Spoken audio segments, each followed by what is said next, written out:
누구도 원치 않았던 전쟁. 전쟁 발발 3일 만에 서울을 빼앗기고 밀리고 밀려 더 이상 피할 곳도 없이 운명의 막다른 골목에 마주한 피난민들. 저마다 고통을 잊고 마지막 희망의 땅을 찾아갔다. 순식간에 부산은 피난민들의 도시로 변해갔다. 1950년 8월 18일 부산은 임시 수도가 됐고 많은 교회와 목회자들도 이곳으로 몰려들었다.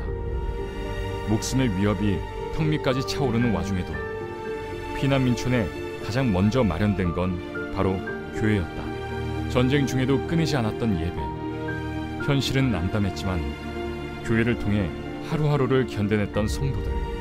급기야 목회자와 성도들은 한데 모여 기도하기 시작했고 그 뜨거운 기도의 불은 전쟁의 두려움도 넘어서게 했다.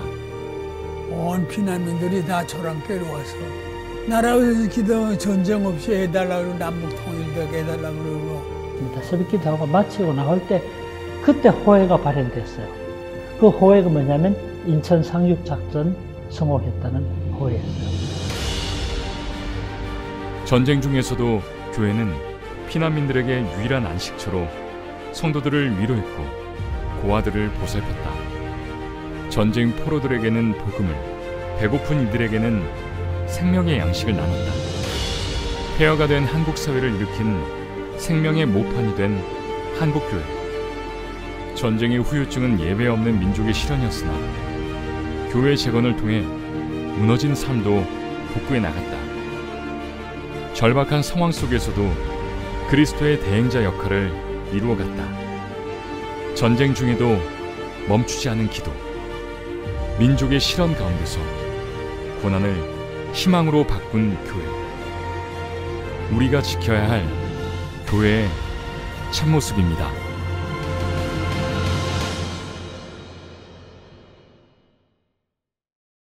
샬롬, 태교원 성결교회 우리 사랑하는 가족 여러분, 할렐루야.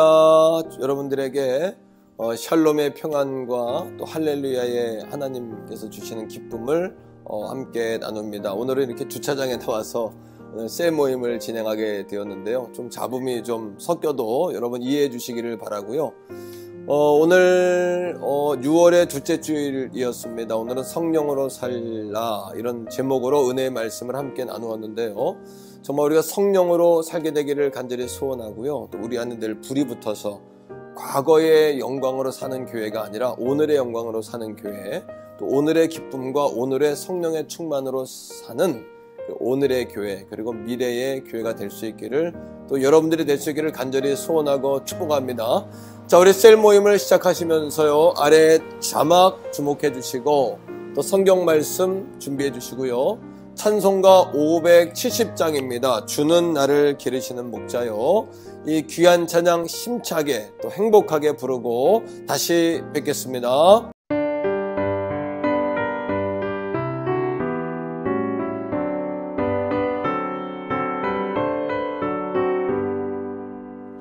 주신다.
나의 주님 강한 손을 펼치사 나를 주야로 지켜주신다. 주는 나의 좋은 목자 나는 그의 어린 양 저를 따라 꿀을 먹여주시니 내게 부족함 전혀 없어라.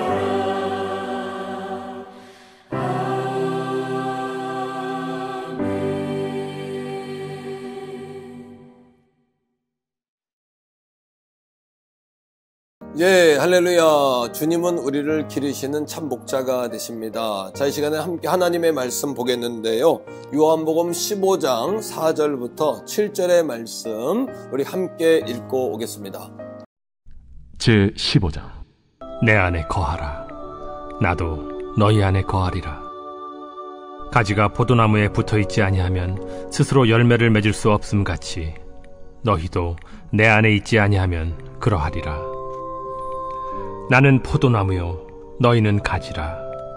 그가 내 안에 내가 그 안에 거하면 사람이 열매를 많이 맺나니 나를 떠나서는 너희가 아무것도 할 수 없음이라.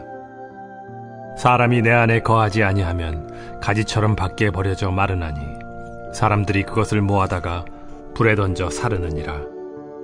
너희가 내 안에 거하고 내 말이 너희 안에 거하면 무엇이든지 원하는 대로 구하라.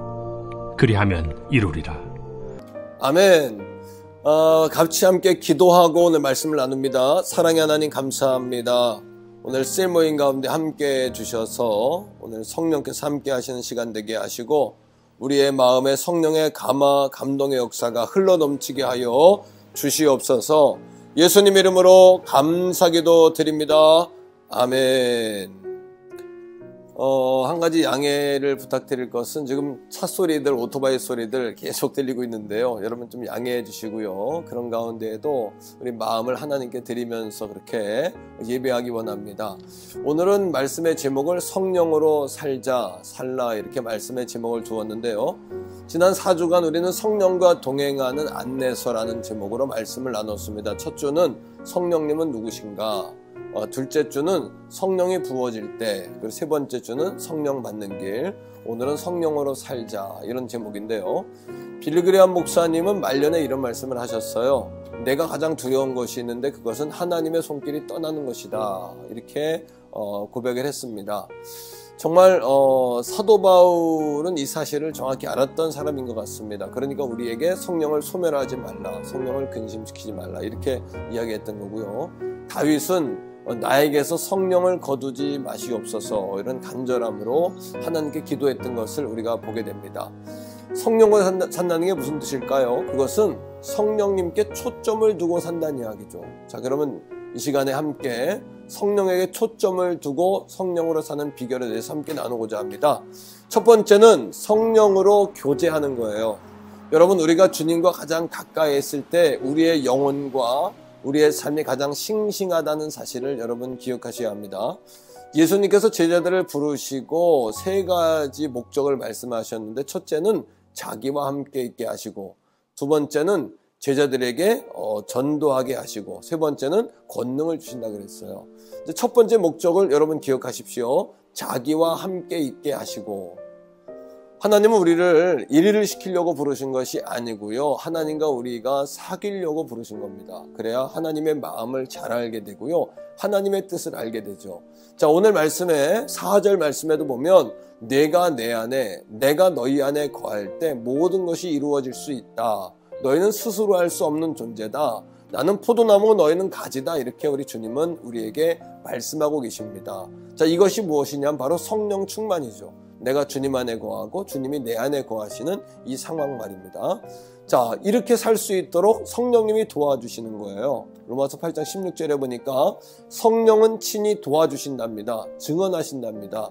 우리가 하나님의 자녀인 것을 말이죠. 우리는 날마다 성령으로 교제하는 우리가 다 될 수 있기를 주의 이름으로 축복합니다.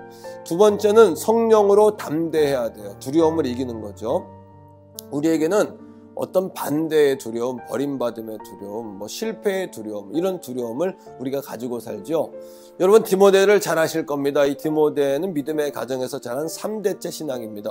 할머니 로이스, 어머니 유니게, 그리고 디모데까지 3대째 아닙니까? 그의 스승은 바울이었습니다. 그리고 디모데는 장차 목사님이 되어지는 훌륭한 인물이 되었는데요. 그에게는 아킬레스건이 있었어요. 그게 뭐냐 하면 대담함이 없는 거죠. 늘 소심한 거, 너무 예민한 거예요. 자, 디모데 후서 1장 말씀에 사도 바울이 이렇게 이야기합니다. 6절로 7절 말씀에 하나님이 주신 은사를 다시 불붙게 하기 위하여, 이렇게 말씀하시죠. 하나님이 주신 은사가 뭐냐 하면 7절에 보니까 하나님은 우리에게 주시는 선물은 두려워하는 것이 아니라 능력과 사랑과 소망이다 라고 말씀하십니다. 자, 여기서 볼 때 바울이 디모데에게 두려움을 이기는 방법에 있어서 힘을 내라, 용기를 내라 이렇게 말한 것이 아니라 성령의 불이 붙을 때 우리가 다시 힘을 내게 된다. 두려움이 사라진다. 이렇게 이야기하고 있습니다. 여러분, 스바냐 선지자가 이스라엘 백성들에게 손을 늘어뜨리지 말라 이렇게 말씀하는 장면 아십니까? 손을 늘어뜨린다는 것은 두려움과 낙심 때문에 자포자기했다는 뜻이죠. 자, 우리가 낙심하지 말고 손을 늘어뜨리지 말아야 될 이유가 스바냐 3장 17절에 나옵니다. 그건 뭐냐 하면 하나님이 우리를 기뻐하신다는 사실이에요. 오늘 이 시간에도 사랑하는 성도 여러분, 성령의 불이 붙을 때 우리가 두려움이 떠납니다. 그리고 하나님이 나를 사랑하신다. 이 사실을 우리가 집중할 때, 바로 성령님께 초점을 맞출 때 우리의 신앙이 불이 붙고 회복이 되어지는 거죠. 세 번째는 성령으로 기도하셔야 합니다. 여러분 그거 아십니까? 로마서 10장에 보면은 우리가 하나님을 이름을 부르는 자를 부요하게 하신다 그랬어요. 첫째, 기도는 우리를 부요하게 합니다. 주의 이름을 부르는 자마다 구원하신다고 했습니다. 우리를 구원하는 능력이 주님의 이름에 있는 거죠. 그러나 성령의 힘을 덧입어서 기도하셔야 돼요. 자, 성령은 우리의 뭐를요? 연약함을 도우신다고 그랬어요. 우리의 연약함. 여기서 우리는 1인칭 복수며 대명사입니다. 여기에는 바울 자신도 포함되는 거예요. 위대한 사도였던 바울도 하나님의 도움, 성령의 도움이 없이는 기도할 수 없었던 거죠. 자신의 연약함, 스스로 이겨낼 수 없었던 겁니다. 오늘도 기도할 때 기도할 수 있도록 해달라고 기도하셔야 돼요. 성령의 이름을 부르면서 성령의 도움을 구하시면서 말입니다. 자, 결론입니다. 이제 우리는 구경꾼 신앙에서 우리가 하나님의 일꾼으로 바뀌는 신앙생활을 하셔야 합니다. 여러분 무디라는 분 잘 아시죠? 무디는 4살에 아버지가 돌아가셨고요. 초등학교밖에는 못 나왔어요. 그래서 구두방에 가서 구두를 판매하는 그런 사람이었는데 말도 어눌하고 또 못생긴 사람이었답니다. 그런데 그가 위대한 부흥사가 되리라고는 아무도 생각하지 못한 거죠. 자, 그러나 좋은 선생님을 만났어요. 그 선생님을 통해 예수님을 영접하고 남북전쟁 때는 전도지도 돌리고 주일학교를 1500명으로 부흥도 시켰답니다. 그러나 34살 때까지 성령을 받지 못했어요. 어느 날 마음에 이건 아닌데 뭔가 부족하다 이런 목마름이 생겼답니다. 자, 길을 가던 가운데 성령이 임하셨는데 얼마나 뜨겁게 임하셨든지 하나님의 손을 이제는 내게서 거두어 주세요 라고 말할 정도로 뜨거웠답니다. 무디의 자서전에 보면 이렇게 기록하고 있어요. 나는 전과 똑같이 설교를 하고 있고 전과 똑같은 방법으로 사람들을 가르친다. 하지만 전에는 사람들이 내게 관심을 보였지만 이제는 사람들이 때로 몰려온다. 말씀을 전하는 자는 바뀌지 않았지만 나를 이끄는 힘이 바뀐 것이다. 이렇게 무디가 이야기하고 있습니다. 사랑하는 성도 여러분, 우리가 무디처럼 될 수는 없지만요, 성령의 음성에 순종할 때에 많은 사람에게 하나님의 놀라운 축복을 흘려보낼 수는 있다는 거죠. 그 사실을 기억하기를 주님의 이름으로 축복합니다. 자, 문제는 뭐예요? 순종입니다. 순종. 빌립 집사 아시죠? 성령께서 사마리아 광야로 가라고 명령하셨을 때에 사마리아 광야로 순종해서 나갑니다. 거기에 마차에 앉아 성경을 읽고 있는 이디오피아의 내시를 만나게 되죠. 자, 그 내시에게 성령이 가까이 가라고 말씀하시는 거예요. 평범한 명령입니다. 하지만 구체적인 명령이에요. 이 작은 명령에 빌립이 순종할 때에 이디오피아 내시를 통해서 아프리카 땅에 말씀이 전파되게 되었다. 그것이 아프리카 선교의 시작이 되었다는 거죠. 오늘 이 아침 이 시간에 우리가 기도할 제목, 이 아침에 또는 저녁에 기도할 제목은 이겁니다. 주님, 성령의 작은 음성에도 순종하게 해주세요. 그럴 때 우리는 구경꾼에서 위대한 하나님의 일꾼으로 바뀌는 거죠. 사랑하는 태교원 성결교회 가족 여러분, 기억하십시오. 과거의 영광에 머물면 우린 과거의 사람이 됩니다. 오늘의 영광, 오늘의 기름 부으심을 사모하십시오. 그리고 여러분들의 잠든 세포가 깨어나시길 바라고 성령의 불이 우리 교회의 모든 성도들에게 붙기를 바라고요. 그래서 일어나 빛을 발하는 우리 교회가 되기를 소원합니다. 이 시간에 우리가 마지막으로 기도할 제목은요, 주님 내가 여기 있나이다, 나를 보내주세요 라는 고백일 거예요. 이 시간에 우리 주여 한번 간절히 부르고 성령의 불을 붙여달라고, 나를 써달라고, 성령의 음성에 순종하고 성령에게 초점을 맞추는 삶을 살게 해달라고 그렇게 한번 기도하겠습니다. 주여!